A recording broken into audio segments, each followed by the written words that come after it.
Sorry for this delay, but today there's something great luck for us. A gentleman has come from Delhi with the plans of our ashram in Delhi, and within 2-3 days we could make another plan, a much better plan for Delhi people. And he came to see us this evening, and I had to discuss it with him. And I'm sure he'll manage it very well.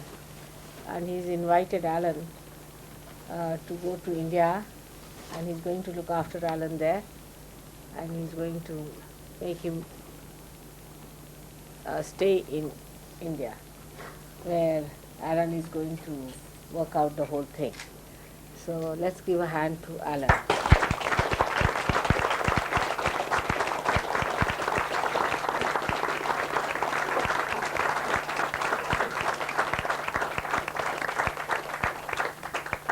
It's very God sent. We must understand again the Ruttambara Pragya is working out. Let him be seated somewhere. There's a guest we have. Can you give a room somewhere to him? It's a different one. Huh? It's not the same. Where is he sitting? Would you ask Arun to come in? Let him be seated somewhere. So, it was pointed out by Warren that he'll have to work here for 2 years. He cannot practice as an architect, and he has to put so much money to insure, and all kinds of problems are here. And suddenly today we find somebody who is willing to take him up in India and send him abroad, and all those things are there. So we can imagine how things work out for him. But there should be dedication and understanding about Sahaj Yoga, first of all. That's very important. Now today, in the beginning of the whole thing, I don't want to say something that will not make you happy. Today is a day of great happiness and joy, and that you have to know that Christ came on this earth to deliver us from our sins and our karmas. And it was such a sacrifice. He went into which we cannot see or visualize with human understanding. It was too much for a person who was so powerful to get into a position where he had to forget that he was so powerful and go through all that and treated just like an ordinary person. It was too much, but he did it just because that drama was to be played, because Agya Chakra was to be opened up. But we have to understand that though he has done all that, our karmas are being taken away, as you know. That as soon as the Kundalini is awakened, you know that Kundalini cannot be awakened if your karmas are clean. You cannot. That's why in the olden days people used to go to Himalayas and all those far-fetched places, used to clean their karmas, clean their bodies, clean everything. And then they used to get awakening of the Kundalini, there used to get realization. But the way we have got realization, thanks to Christ, that Agya Chakra could be opened out and that I could manage that. But we do not realize that once that is done, that means you are now entitled to get your realization because of your Agya Chakra being opened out, that your Sastara can be opened out. But the punishment of the karmas has been taken away. You are being given such a higher position that you suddenly become saints. And you get all the knowledge that saints cannot have about Yoga, about the Shuddha Vidya, the Nirmal Vidya. You get all the knowledge also. But the problem is, I find, that we have certain special problems belonging to the special countries also. And my attention has been on England very much. You know that. And I have really worked here very hard. 10 years I have worked. And for English surge yogis, it is important to understand what are they lacking. It's just our own understanding of ourselves, which should be done with proper critical eye, so that we understand what is our problem. Of course, the karmas have been forgiven, you can see that. No problem of the karmas are there. But the problem that exists within us is also a little bit from this country itself. The first is that this is a country of Tamoguna, because it is in a very high altitude placed and it is very old country and people are used to drinking and all those things. So the generations have done that. So it has gone into more Tamoguna.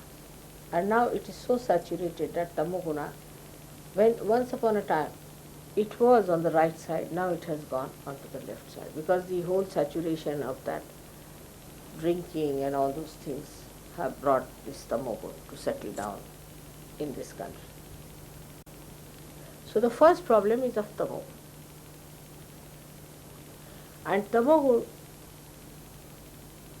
makes you, with your intelligence, explain everything, whatever you do. So the intelligence has a capacity to cheat itself. So the intelligence tell you, see now, all right, if we have to get up in the morning, that may be all right in India, but in England it may be too much. That's special intelligence, you see. And then you see the progress compared to other people becomes slow, despite mother is working so hard here.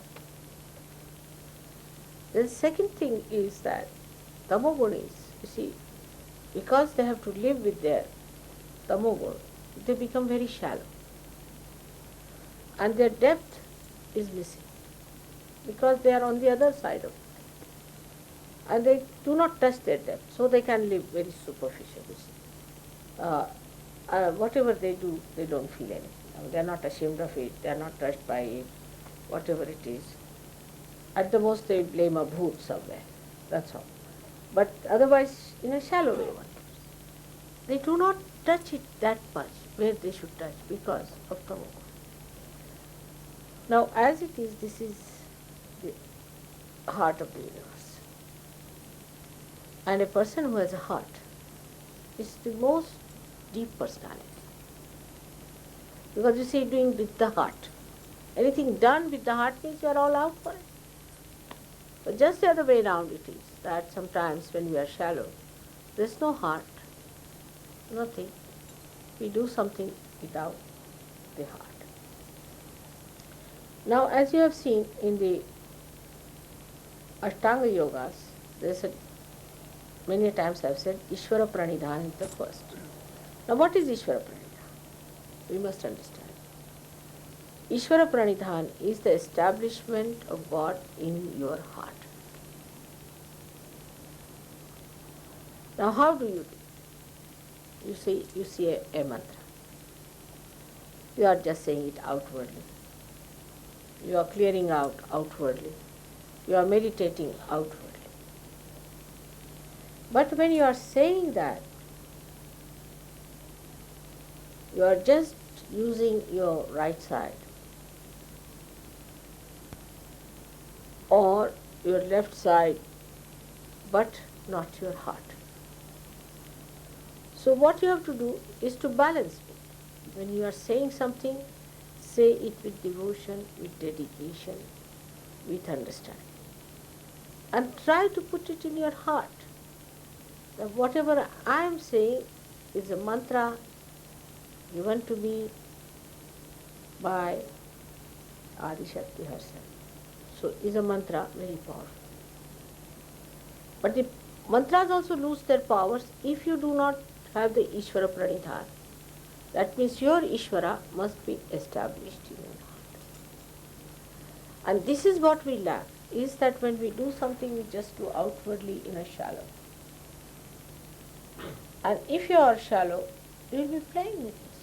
And playing games is a very common thing with them. Because you see, people with tamasa, what else will they do? I mean, they are lazy lumps. So the mind has to be used. You see, mind doesn't stop, isn't it? It's working all the time. And we are lazy, doing nothing. So the mind plays on itself. And then we should understand that this mind is the one that makes you shallow.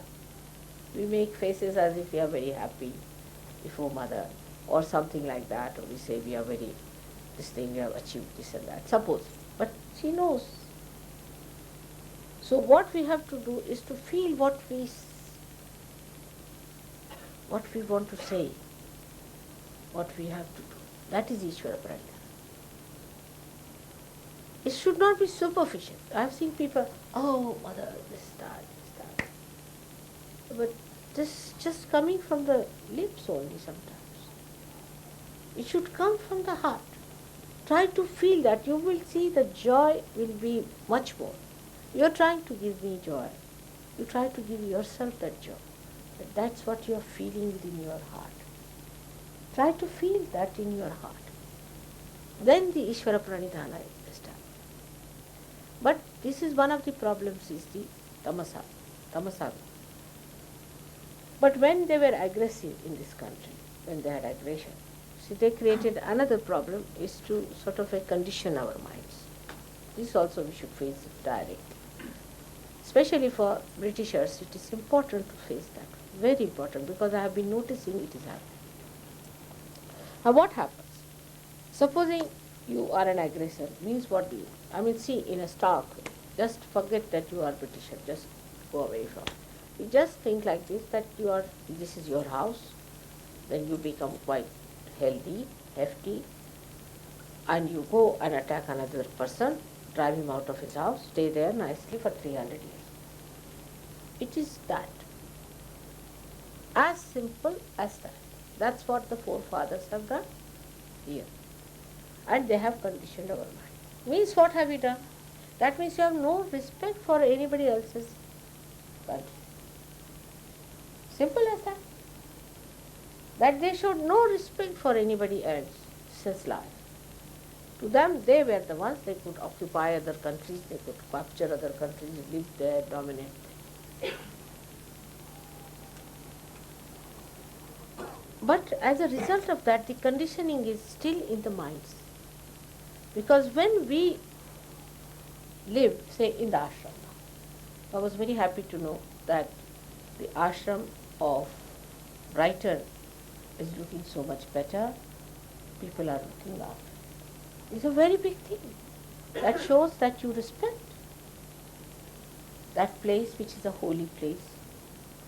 You are looking after it.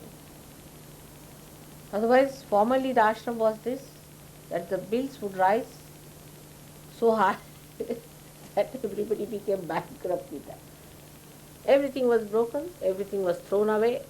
They lived the way they liked, all the lights were on all the time, or the fire was on, this happened, that happened. I mean, impossible to put them together in any place. It was like that. So today I was so happy to learn that this is an ashram where people respect. So to be more on the right side, we should know, do we respect? Do we respect others' properties? This is not others, this is mother's property. I mean, you give them any sofa set, after 10 days you go and see it's all broken, finished, ready there. Anything. It used to happen like that. Now, this should come, that we have to respect.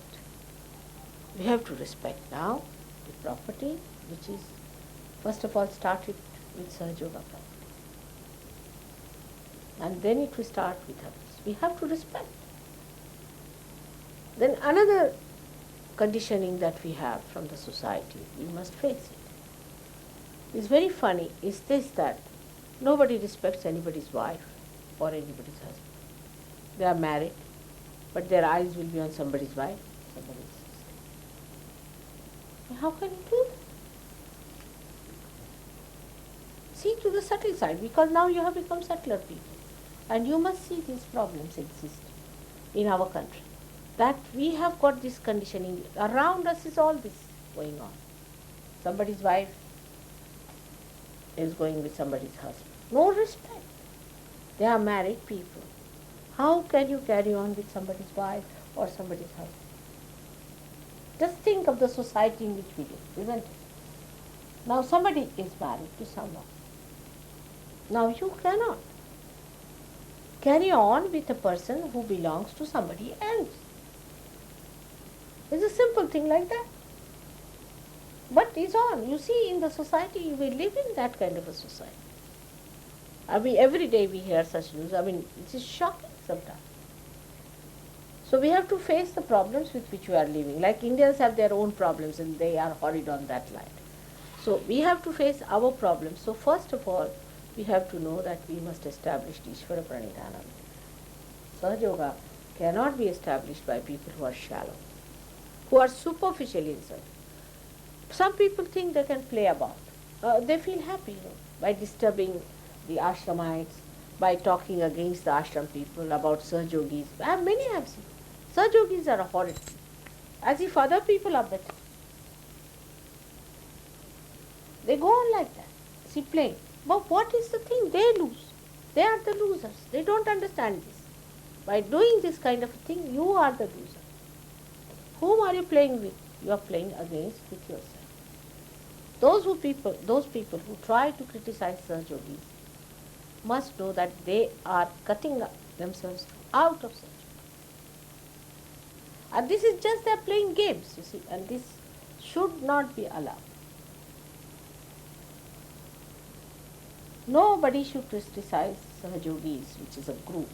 One individual Sahaj Yogi is doing wrong, I will know. So it is very important that you should be accepted by the group. If you are an individual, think you are a great personality and you are trying to correct others and say that the Sahaj Yogis are bad and the ashram is bad and do like that, then you must know you are getting out of Sahaj Yoga. Very soon you will be out. So one should not try these things. And taking sides with newcomers. When the newcomers come in, you are more attached to the newcomers than to the Sahaj Yogis, then be sure you are not there. That's one of the way you can judge.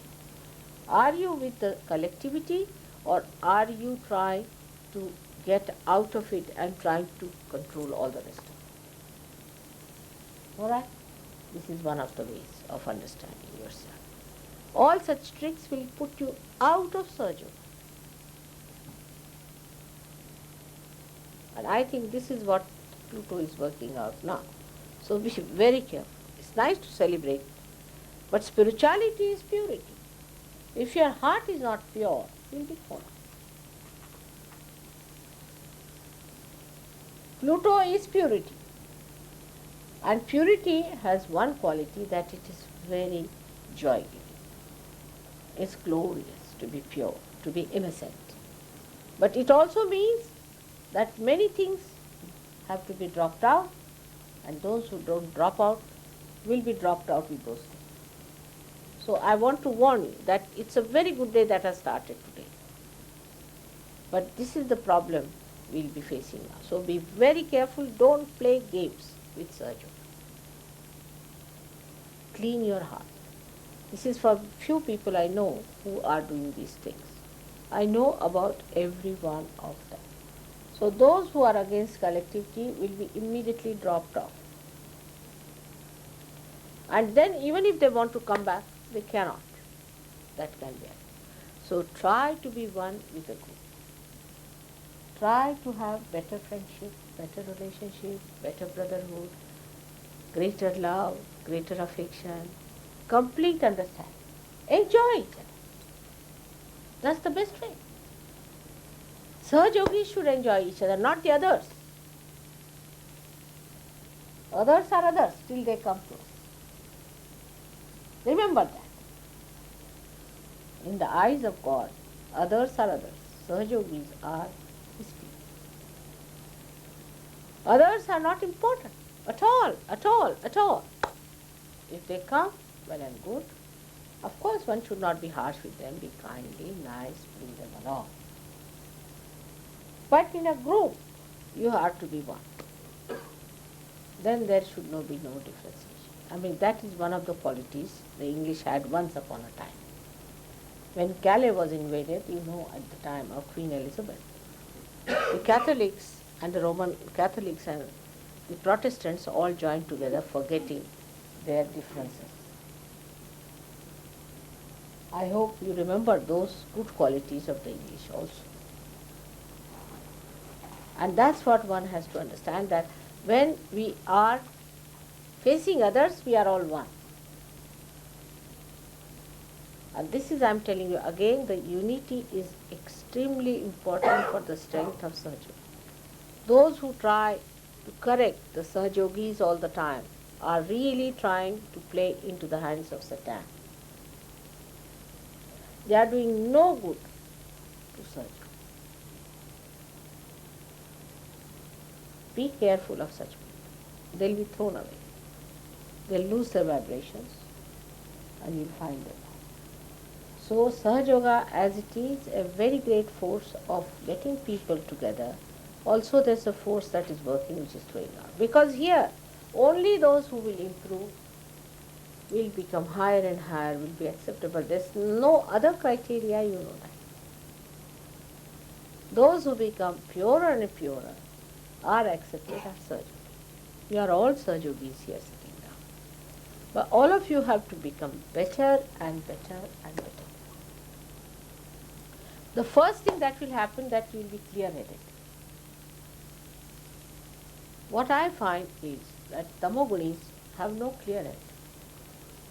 First thing I call somebody, X, Mr. X come along, or a lady comes to me. The first reaction is, puts up her head like that, with a barrier, you see. Say, now I'll say that, see, this carpet is to be, say, cleaned up. What? Which one? Where? I said this carpet is to be cleaned. Then the another question starts. You go on telling 10 answers, but nothing goes, there's a barrier. Nothing goes in that. They just don't understand.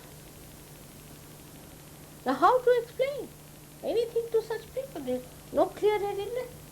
The whole head is clouded, you see, with a barrier which doesn't want to take anything. So all my lectures are nothing but a sing-song. Nothing goes in that. So first of all, the purity of heart. You know that the heart has got 7 chakras around it, the 7 auras. And when the heart is clean, the light is clean, the sasrara becomes clean. Absolutely. First is that complete dedication of the heart should be there. That I am going to be perfectly all right and I am going to be an ideal surgeon. It is my responsibility. Then all this will go away. Because this muddled head business, I think they hear 50%, 25% they forget, and 25% is lost. So what do they understand what I talk to them? So this kind of a barrier is a fashion also. Is a fashion. I have noticed it's a fashion in this country, especially. Because if you tell them something, there's no need, but first they'll repeat my question. This is the question. Right, this is the question. I say, what is your name? You said, what is my name? I said, yes, what is your name? Oh, do you mean I didn't understand that? Oh, I said, what's your name? Oh, you go on like that. And by that they think they have been very sophisticated. It's a new English style, I think. Some French have nonsensical ideas about sophistication, but English sophistication I can't remember. What is sophistication in this? Then while talking they'll say 10 times, ah. I can't understand. Why?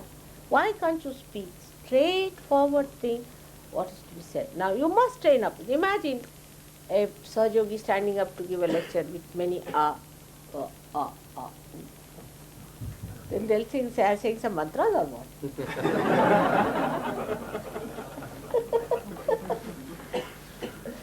So one has to understand in Sahaj, you have to become very dignified, decent, pure people. The purity is the point we have to see. Now out of say 100, even if 20 are like that, muddled headed, it creates a bad impression. What will others think? That these muddle headed people, what are they going to do? How are they saints? I mean, imagine a saint like this. You are saints, no doubt, but little saint, no saint, saints, no saints, like that. So important for 20% people it is not to blame any bhoots anymore and play about, but try. Get your heads cleared out. By your heart being cleared, your head will be cleared.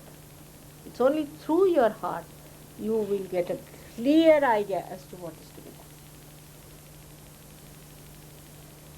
And the innocence. If you start respecting others, other things, innocence will come. That innocence only comes through respect. People don't know. So many said, Mother, how to get back our innocence? It's simple. Respect yourself. Your chastity you respect first of all. Respect your chastity. Respect others' chastity. Then others' things, others' relationships. Respect your relationship with others. He's a Sahaj Yogi, you are a Sahaj Yogi, he's a saint, I am a saint. I have to respect. And then see the joy and the love. This muddle-headedness has brought also another problem is today that my bank was very angry, you see, because I don't know how you people reach there with a cash money or something there to pay. That should not have been done. The simple thing is that you have to buy $1 thing and pay it there. And the bank people couldn't understand how did I have relationship with such bad people. They called them strange also. So the simple thing was to make it into dollar. It would have cost £2 more. But that's another thing. That is money saving devices also. We are quite experts. Immediately if I tell somebody now, go and get so much of, say, paint. Say, paint is an example. I'm just doing. So they'll say there was a tin